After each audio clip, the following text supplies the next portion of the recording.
27 রোজার রাতে সন্তান ফোন দিয়া বলে, বাবা আমি আগামীকাল রওনা দিলে রাত 2টা-3টায় গিয়া ঢাকায় নামবো, আমি সাহারি তোমাদের সঙ্গেই খাবো।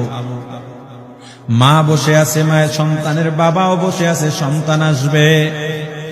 রাত্র 2টা-3টা হয়ে গেছে, সাহারির সময় হয়ে গেছে, সন্তানের খবর নাই। শেষ টাইমে মা বাবা সাহারি খেয়ে ফজরের নামাজ পড়ে দরজার মধ্যে অপেক্ষা করতেছে, সন্তানের খবর নাই। 8টা, 9টা, 10টা বেজে গেছে, মায়ের মনটার ভালো লাগে না। স্বামীকে ডেকে বলে, স্বামীরে আমার সন্তান কই, আমার মনটা ভালো লাগে না, একটা ফোন লাগাও। স্বামী ডাক দিয়া বলে, চিন্তা করো না, ঈদের সময় যানজট থাকতে পারে, চলে আসবে। কিছুক্ষণ পর বাবার মনটাও ভালো লাগে না, বাইরে নেমে পায়চারি করতেছে। হঠাৎ করে একটা ফোন চলে আসছে। সন্তানের ফোন দেখে বাবার সে কি আনন্দ।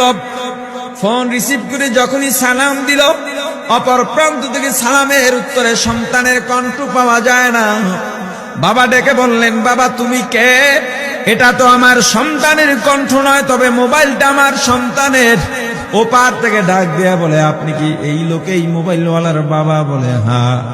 আপনি এখনো বাড়িতে কি করেন? আপনার যেই সন্তান ঢাকা থেকে গাড়ি নিয়া 2500-এর দিকে রওনা দিয়েছিল, ওই গাড়িটা 2500 পৌঁছতে পারে নাই। পথিমধ্যে সংঘর্ষে রাস্তার মধ্যেই অনেকগুলো মানুষ মারা গেছে, অনেক যুবকও তার মধ্যে আছে। রাস্তার পাশে সাদা কাপড় দিয়া ঢাকা। দেখেন আপনার সন্তান এই লাশের মধ্যে আছে কিনা। মোবাইলটা আমি রাস্তার পাশে পড়ে পাইলাম। বাবা পাগলের মতো একটা দৌড় দিছে। মা মনে করছে সন্তান বুঝি কাছাকাছি চলে আসছে।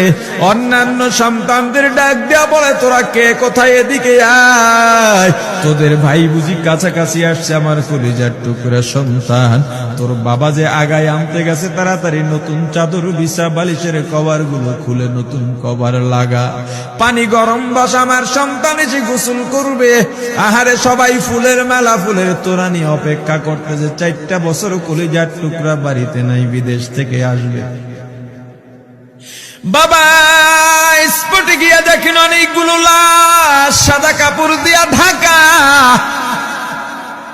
একটা একটা মাথার উপর থেকে কাপড় উঠান আর কৌতূহল বাড়তেছে, কাপড় উঠান আর কৌতূহল বাড়ে।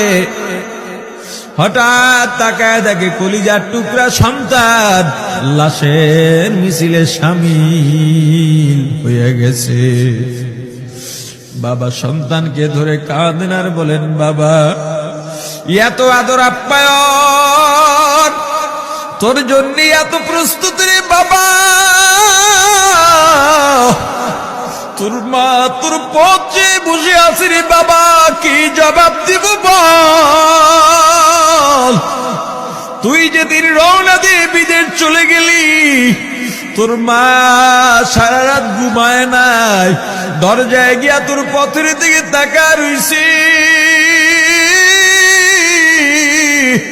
কত রাত আমি মা, আমি বাবা দেখলাম তোর মা গভীর রাতে বিছানায় নাই। খুঁজতে খুঁজতে দেখলাম দরজায় গিয়া তোর মা কাঁদে। কত রাত তোর মা তোর জন্য নামাজ পড়তে পড়তে রাত্রটা নির্ঘুম কাটায় দিছে রে বাবা। কত রাত তোর মা তোর জন্য দোয়া করতে করতে নির্ঘুম রাত্র কাটায় দিছে। এই 4 বছরে 8টা ঈদ, ঈদের সময় আমরা নতুন কাপড় কিনছি, নতুন কাপড় পরছি। তোর মায়ের জন্য আমি নতুন শাড়ি এনে খাটের উপরে রাখলাম। ঈদের নামাজ পড়ে এসে দেখি কাপড়টা খাটের উপরেই আছে। তোর মা প্রথম ঘরেও নাই, মাঝের ঘরেও নাই, পেছনের ঘরেও নাই। খুঁজতে খুঁজতে গিয়া দেখি তোর মা কিচেন রুমে আছে। ওই নাস্তা নাড়াইতেছে, দুধ নাড়তেছে, দুধ উতলাইয়া পুইরা যাইতেছে, খবর নাই। আমি তাকায় দেখলাম তোর মায়ের 2 চক্ষু দিয়া টপ টপ করে পানি পড়তেছে। ডাক দিয়া বললাম, ওরে বিবি ঈদের দিনে তুমি কেন কাঁদো? তোমার জন্য শাড়ি আনলাম, সেটাও কেন পরলা না? তোর মা জবাব দিয়া বলছি, স্বামী গো, আপনারা যখন নামাজের জন্য রওনা দিয়া গেলেন, আমার অমুক সন্তান আপনার সঙ্গে যায় নামাজ দিয়া নতুন পোশাক পরে নামাজে রওনা দিয়েছে, কত সুন্দর লাগছে দেখতে। হঠাৎ করে তাকায় দেখলাম আমার কলিজের একটা মানিক আপনাদের সাথে নাই। আমার মনটার ভালো লাগে নাই। আমি ফোন দিলাম আমার মানিকের কাছে। ফোন রিসিভ করে বলে, মা নাস্তা বানাইছি, খাইছি, এখনো ছুটিতে আছি, আনন্দ করতেছি, ঘোরাফেরা করতেছি, কিন্তু আমি মায়ের মন। আমি বললাম, বাবা তুই আমাকে পেটে ধরিস নাই, আমি তোকে পেটে ধরছি।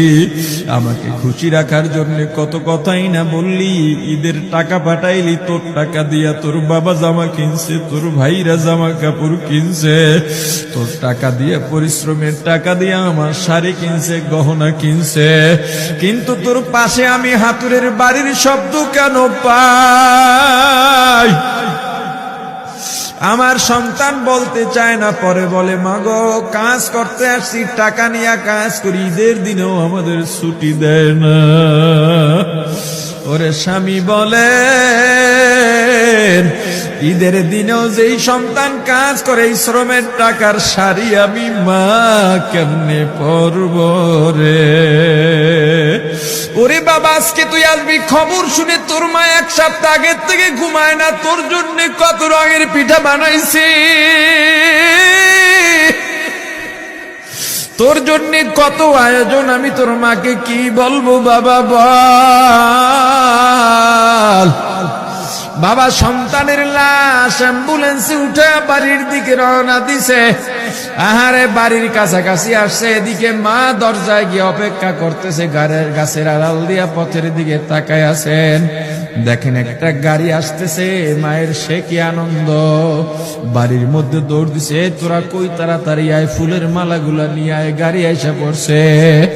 বাড়ির দরজা দিয়ে যখন অ্যাম্বুলেন্সের হরেন দিয়া ঢুকতেছে, হুইসেল দিয়া ঢুকতেছে, মা একটা চিৎকার দিছে, ওরে এই মরণ গাড়ি আবার বাড়ি কেন, কার কপাল পুরুষে?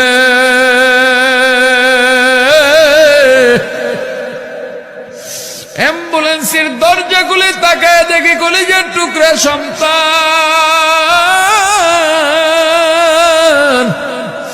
এমন ঘুমাইছে, আর জীবনেও উঠবে না।